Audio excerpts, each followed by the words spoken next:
नमस्कार, मी लतिका। आज मी तुम्हाला चण्याच्या डाळीपासून मस्त अशी भजी बनवून दाखवणार आहे। ही आपली घरची चण्याची डाळ आहे बघा, आणि ह्याला काय केलेलं 2 तास मी भिजत घातलेलं, असं मस्त अशी भिजली गेली पाहिजे डाळ चांगली। 2-3 तास भिजत घातली तरी पण चालेल, आणि साध्या पाण्यात मी भिजत घातलेली बिन पॉलिशवाली आहे। मिक्सरचं भांडे घेतलेलं, डाळीचं पाणी पूर्ण नितळून घ्यायचं, ह्याच्यामध्ये मी टाकून घेते। आता ही जी समोर वाटी दिसते ना, ही भिजून अर्धी वाटीपेक्षा थोडंसं जास्त झालेलं आहे। जसं साहित्य म्हणजे जास्त माणसं असतील, जास्त पाहिजे असेल तर तुम्ही त्याप्रमाणे घेऊ शकता। त्यात टाकायचे आपल्याला ह्या पोपटी कलरच्या बघा 2 मिरच्या घेतलेल्या आहेत। तुम्ही ह्याच्या जागी तिखटवाल्या जरी टाकल्या तर चालेल। आणि ह्याच्यामध्ये एक मोठ्या आकाराची लसणाची पाकळी टाकणार आहे, आणि ह्याला मी दरदर करून घेणार आहे। पाण्याचा वापर बघा मी थोडा पण केलेला नाही, आणि एकदम पेस्ट केली नाही, असं दरदर केलेलं आहे बघा। वाडगं घेतलेलं आहे, आणि वाडग्यामध्ये आपण टाकून घेऊया। काढून घेतलेलं आहे बघा वाडग्यामध्ये।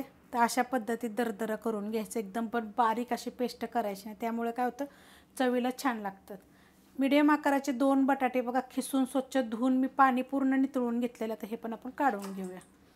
ह्याला काय माहिती आहे का, थोडंसं जर पाणी जास्त झालं की नाही तर मग ह्यात दुसरं पण आपण पिठाचा वापर करू शकतो थोडा थोडा। ह्याच्यामध्ये कोबी बघा एकदम असा जास्त जाड पण नाही, जास्त पातळ पण नाही, असं लांबडा लांबडा मी कापून घेतलेला आहे। ह्या वाटीच्या प्रमाणे 1 वाटी असं दाबून घेतलेला आहे। ह्याच्यामध्ये ना ह्याच वाटीप्रमाणे 1 वाटी तुम्ही पालक पण टाकू शकता। एक मीडियम आकाराचा कांदा मी असा बारीक कापून घेतलेला आहे। जरा उभा मोठा मोठा जरी कापला तरी पण तुम्ही चालू शकता। त्यात टाकायचं आपल्याला कोथिंबीर।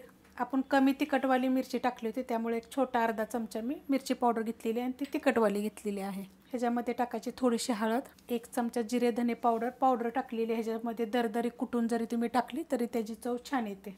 त्यात टाकायचे बघा आपल्याला छोटा अर्धा चमचा ओवा, तो पण असा चांगला चोळून टाकायचा हातावर। त्यात टाकणार आहे थोडीशी एकदम हिंग पावडर। तर ही हिंग पावडरचं तुम्हाला मी सांगते, आपण असं चण्याच्या डाळीचं वगैरे पीठ खातो ना, तसं भजी वडापाव वगैरे असं काय खाल्लं की गॅस होतो, जळजळ करतात, त्यासाठी हिंग पावडर टाकायची। तर एका ताईंनी अशी कमेंट केली होती की हिंग पावडरनं तेलकट होतात, तर बिलकुल तेलकट होत नाही, तुम्ही करून बघा। खाल्लेलं काय होतं, पचन होतं आपल्याला।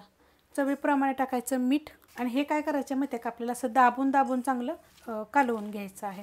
मस्त असं बघा मिक्स करून घेतलेले। भजीच्या तर खूप रेसिपी मी अपलोड केलेले आहे, ते खूप साऱ्या। तुम्ही माझी भजी बनवली का, कधी बनवली असेल तर खरंच कमेंट करा। आणि अजून एक गोष्ट सांगते, तुम्ही कधी हिंग टाकता का भज्यामध्ये, ती पण मला कमेंट करून सांगा। हल्ली काय होतं माहिती आहे का, कमेंटच बिलकुल कोणी करत नाही, लाईक करत नाही, तर त्यामुळे असं वाटतं की काय करावं, दाखवावं का नाही दाखवावं। आणि मी कायम तुम्हाला काहीतरी वेगळं दाखवत असते, तर प्लीज ह्या रेसिपी खाली जरूर तुम्ही कमेंट करा।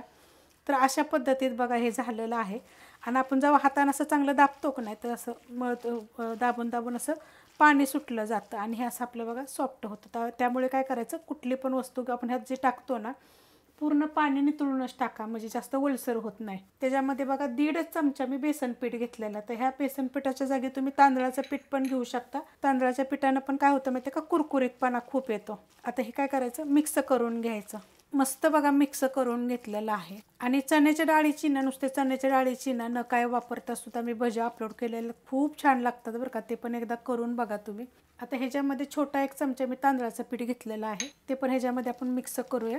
तांदळाचं पीठ टाकल्यानंतर बघा चांगलं मिक्स करून घेतलेलं आहे। आपण आता बनवायला घेऊया। तवा ठेवला आहे बघा लोखंडाचा, आणि त्याच्यामध्ये मी तेल गरम करत ठेवलेलं आहे। आता ही जी भजी बनवायची आहे ना, आपल्याला एकदम छोटी छोटी पकडायची आहेत बघा, अशा पद्धतीमध्ये सणक्याच्या साईजची।